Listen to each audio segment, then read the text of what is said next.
hosted by Andy Moss. Andy has been in the staffing industry for over 25 years, first as a recruiter, then eventually an account manager and business owner. This is the podcast where we sit down with fellow staffing owners to get the real stories of the successes, the failures, and the lessons learned along the way.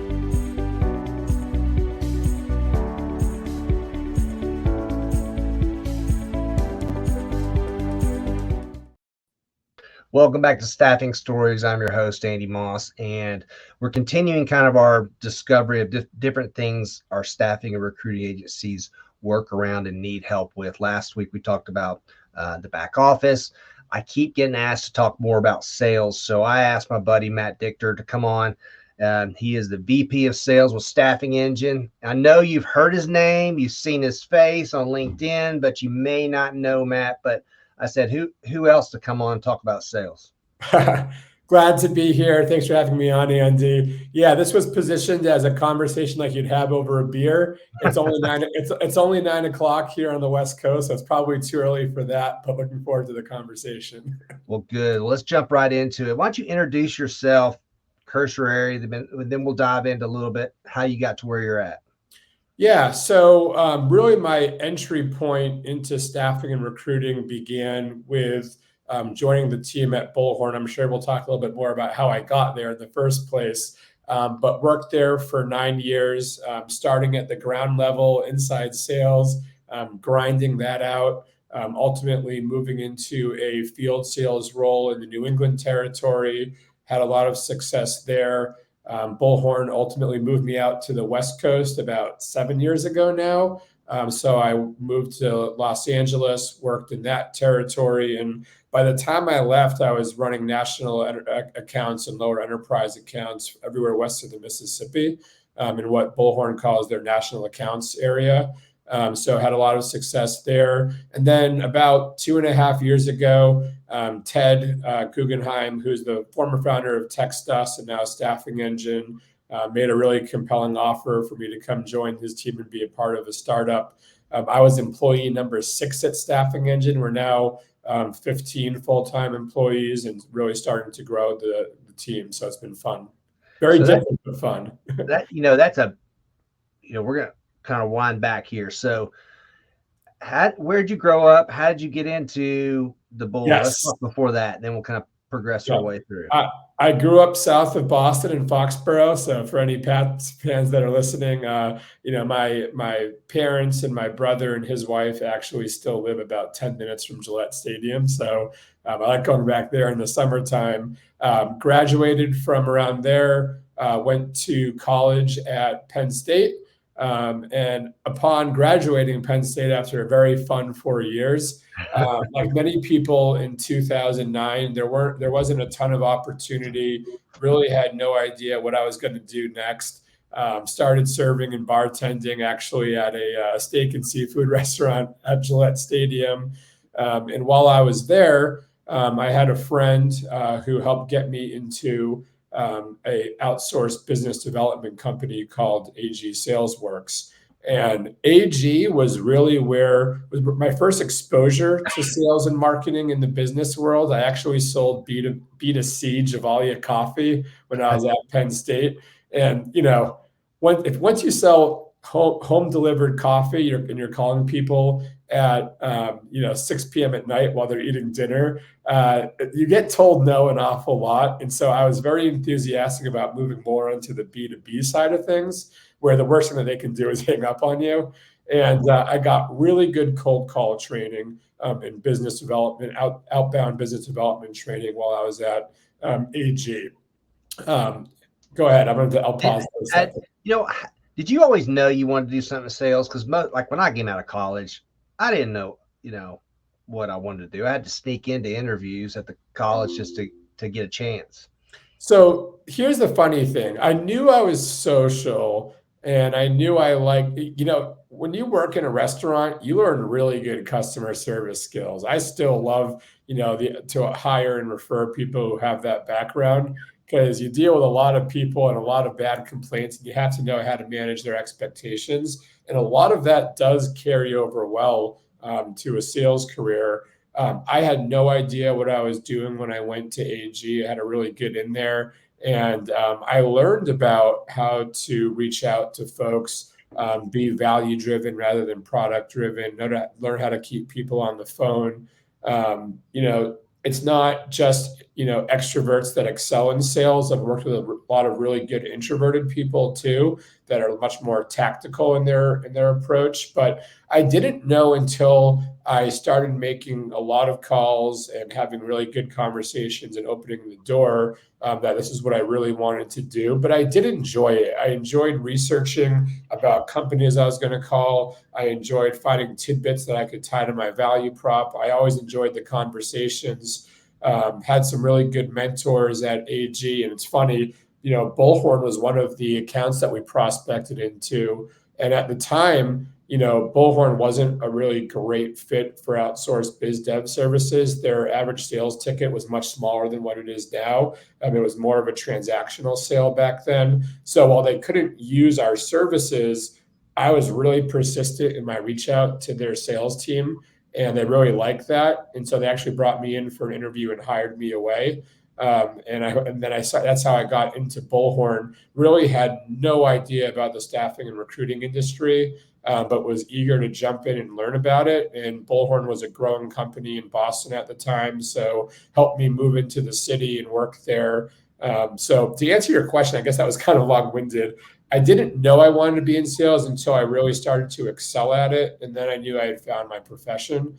And everything I did from there was to read books, gain knowledge, and make sure that I could be really good at that job.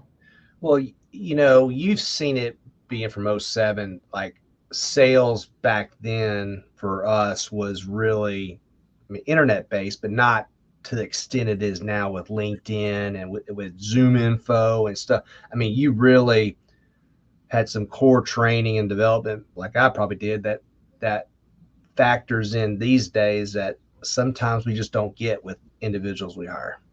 Yeah, so it was interesting. It was definitely all in office, so there wasn't remote work then, which made, when I think back to my sales training, I had my manager sitting next to me on a splitter giving me real-time feedback. We've tried to implement it. You can't do that. Staffing Engine, as an example, is fully remote. So we've implemented software that allows me to listen to calls with my team live after they've happened. Nothing beats giving the feedback on the calls while it happens. We've got a pretty close runner-up with our call recording software, because I think the coaching is incredibly important. But it was totally different. Like phone and email were the main channels. You could look up someone's information on LinkedIn, but we weren't like building personal brands the same way then. There was a lot less engagement going on. I think a lot of executives feel comfortable posting regularly on LinkedIn and that sort of thing. And that wasn't really as big a channel 10, 15 years ago that it is today. But there's also a ton of more sales tools now for automation, although I think, I'm sure you're like me, you get a lot of prospecting emails coming into you. Oh, yeah. I always tell which ones are AI generated and which ones are automated, and those always give me a headache. So I have to coach my team not to send those. Well, there's so many tools out there these days that are awesome. And then some of them, take more time to implement and deal with than it actually produces, which is typical. But, understanding the flow of the sales deal from start to finish is always hard for most salespeople, because we're so get it. I want instant results. Yeah. And when you deal with products that may have a life cycle of 30, 60, 90 days, it's hard to stick with it and keep calling, keep hammering. So talk to me a little bit about, like, where you've had ups and downs in that career of that pursuit. Yeah, that's a really good question. And, part of the problem with the sales profession in general is salespeople tend to think of things on their terms and when the deal should close, but it really should be on the customer's terms. Mm-hmm. And if you're solving a problem for them, identifying when they need that problem solved by, what the impact of that problem is, when they need it stood up, is much more important than, when we close it to get our commissions. And it's a lot. sales has a black eye because there's a lot of selfish sales professionals who are thinking more about themselves than the customer. So when I started at Bullhorn, I had really good outbound prospecting training, and I knew I could be strong there, but I really didn't have any idea how to run a sales process beyond there. And it took me a couple managers at Bullhorn until I had a couple really good ones to show me how to actually manage a sales cycle, especially a longer one. Prospecting is critical, whether you're an SDR or an AE. And even now, I have a VP title, but I'm prospecting people all the time. We're a startup. We need that. Never ends. Discovery, I think, is probably the most important part of the sales process, because you've generated interest, but do they actually have a business problem that we can help solve? And there's some really good books out there around running proper discovery. I think Keenan gap selling is the best, but helping them paint a picture of their current state, what the future state is, and what the gap is between there, and quantifying it is really important.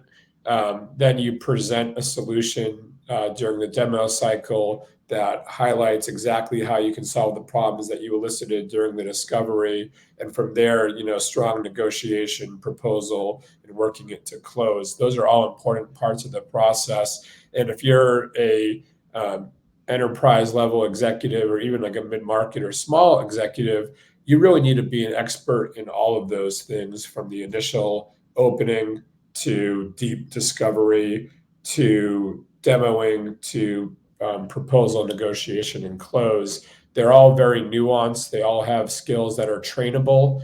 I think that most SaaS providers, and probably recruiting and staffing too, don't go deep enough in their discovery. They'll get like high level information around their tech stack and their number of employees, that sort of thing, but don't get focused enough on what the business challenges are and what the impact of those challenges are. So do you have a call? There's two different ways. Do you have a discovery call? That's all that call is geared for, is discovery.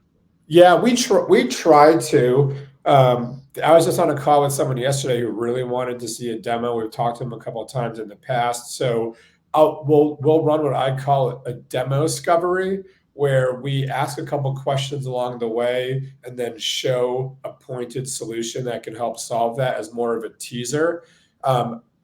Ideally, you get like a 30-minute discovery call to really learn about them and that sort of thing. But again, sales should be about the customer's terms, not our terms. Just because we want to run a process that's discovery first, then demo, doesn't mean that's what they want. And especially with executives that are busy, like sometimes they just want to see the damn product, right? But you still need to do some discovery along the way to make sure that what you're showing them is relevant and helps solve a problem. So I would never just launch into a blind product tour. You still need to get information from them along the way so that you can then sell the solution. Well, and that's the big thing right there. So, a solution. There's a reason they're on that demo. I mean, there's a reason they said, okay, I want to see this. I, as a sales rep, want to find out what drew them to take this. And that's usually the start of the problem that you're trying to solve. What we won't do is what my old manager and friend Keith Waitman calls being a demo monkey, where we hop on a call with no knowledge of their business and just start showing stuff and hoping it sticks. We will not do that. Like, I will not commit to an hour demo without having done some upfront discovery, because otherwise you're falling into that sales trap of showing every shiny thing and hoping something sticks versus really understanding their business and their business problems. But I will show a teaser on a discovery call if it's relevant, and I think it helps get us to the next step. So let's talk the skill of handling failure is, for sales reps, one of the things that I look for. And usually sometimes it's an ex-athlete, that can handle this, but it's just part of our business. You're going to fall on your face. You're going to get a lot of no's. Talk to me a little bit about your thoughts around that, maybe some, lessons that you've learned through failing. And that's the way I learn through failing as much as succeeding. Yeah, certainly I failed a lot along the way and still fail today. I don't think there's anyone that has a 100% close rate. If you're doing 30% close rate in this economy, you're actually doing all right. So that means that you're losing 7 out of 10 times, Yeah.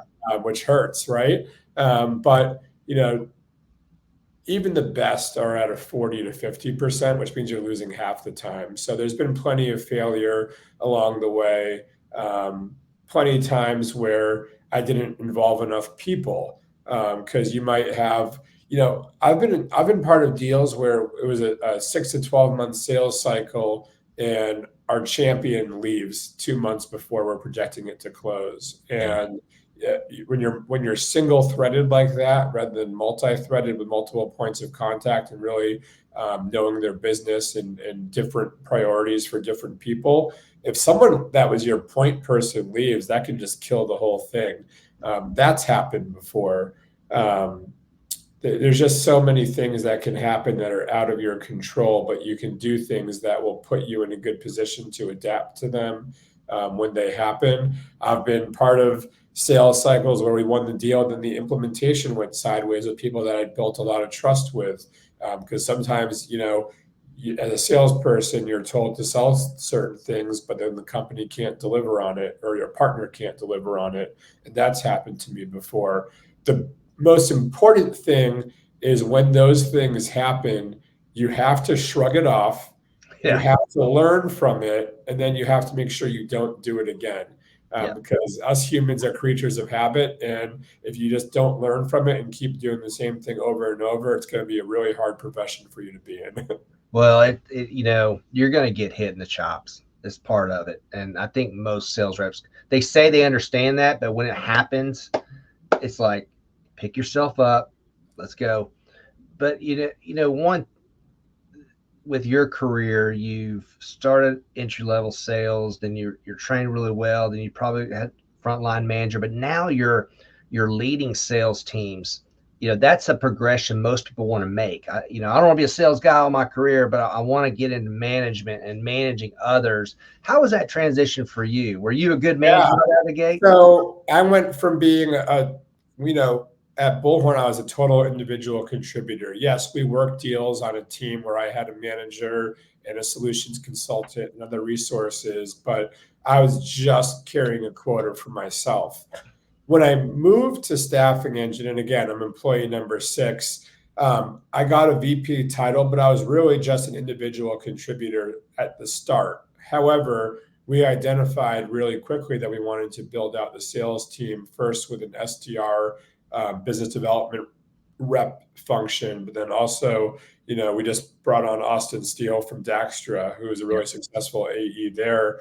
And now I'm not just an individual contributor, although I am working individual deals, but I'm also managing a team. And I had no prior management experience. I knew I always wanted to, and I felt that I could be a strong leader, but I did not know, how to lead. Some of it's natural, but a lot of it is learned. And so I'm reading Oz Principle, I'm reading Qualified Sales Leader, I'm reading management books and business books on the fly to take principles that have worked for other successful managers and implement it on my team. And there's been all kinds of failings along the way, but there's also been some really good stories. One of my reps who's awesome, I had to put on a PIP last year, and the immediate thing that people think when they get put on a performance plan is that they're going to get fired, especially with how the market was last year. But she ended up responding in a huge way, had a huge second half of the year, and I ended up promoting her. It's stuff like that where the goal is a team goal, and anything you have to do certain things to help not only yourself but also your teammates get there. And it's been really rewarding having stuff like that happen. You were mentioning a little bit about reading. I talked to a lot of my young reps, even young recruiters, and said, this is your craft. This is your career. And if you want to put everything into it, you've got to always keep learning. And I know there's on the job, but you need to read. YouTube has so many great, what I call individuals in our industry that just taught. I mean, like you can learn from, and we've never had that when I was coming up. But if you don't want to read and you don't want to absorb information, you're only going to tap into half of your abilities. Yeah, so ongoing development, both at the team level and the individual level, is absolutely critical. You know, now with technology, you don't have to read it. You can listen to an Audible book. There's tons of good podcasts, you know, Staffing Stories, Staffing Hub, You Own the Experience. But like there's both knowledge about how to get better at your craft, so like sales books and things like that, which I can share a bunch of, but there's also industry knowledge, and executives don't want to meet with you unless you can teach them something about their business or solve a business problem. And so I'm trying, you know, there's a lot of ways that you can gain industry knowledge. You can read industry books, you can listen to podcasts regularly.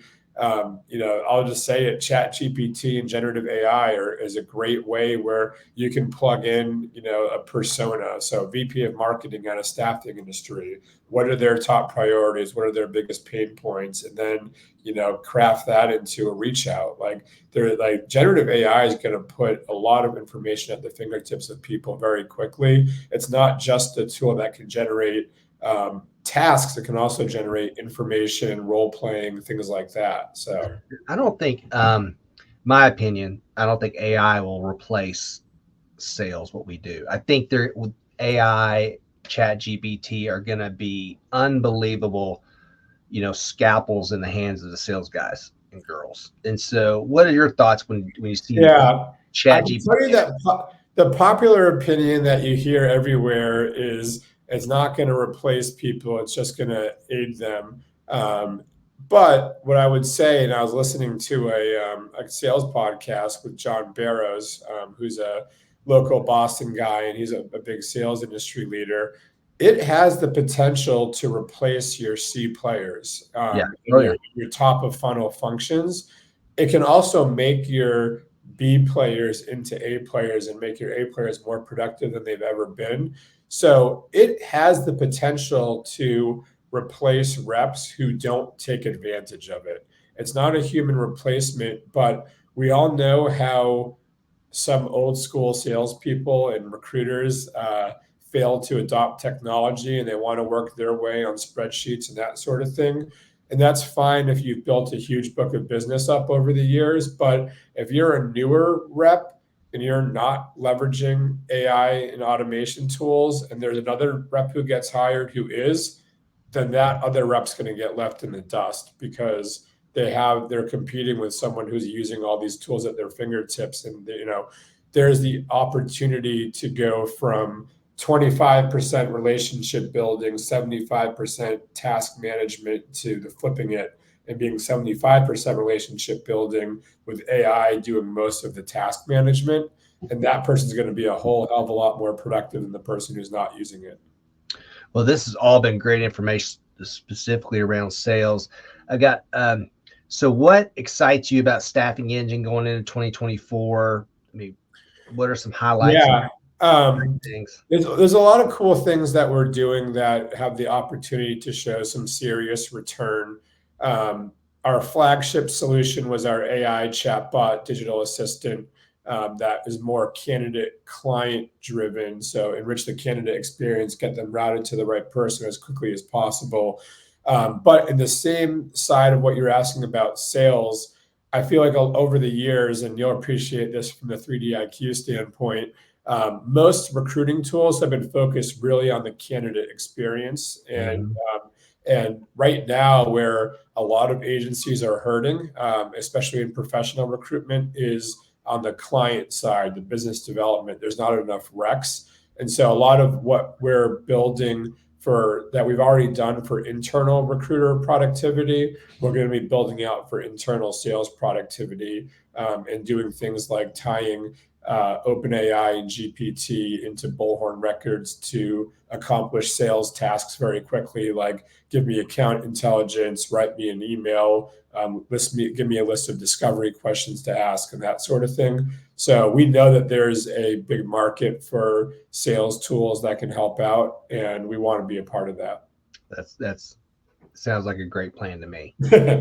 All right. So I always wrap up with my guests asking one question. So if you're streaming a movie or anything right now on Netflix, Hulu, what's the show that you go to? We just watched Fool Me Once, which was really good, a kind of mystery thriller on Netflix. And then we had some friends over watching football the other day, and after the game we watched The Floor. Which, if you like game shows, The Floor is pretty fun because you find yourself yelling at your TV. So Well, that's awesome, Matt. I appreciate you taking the time today to just impart some wisdom on, especially around the sales. So thank you so much for being on Staffing Stories. Thanks for having me. Thanks, Andy.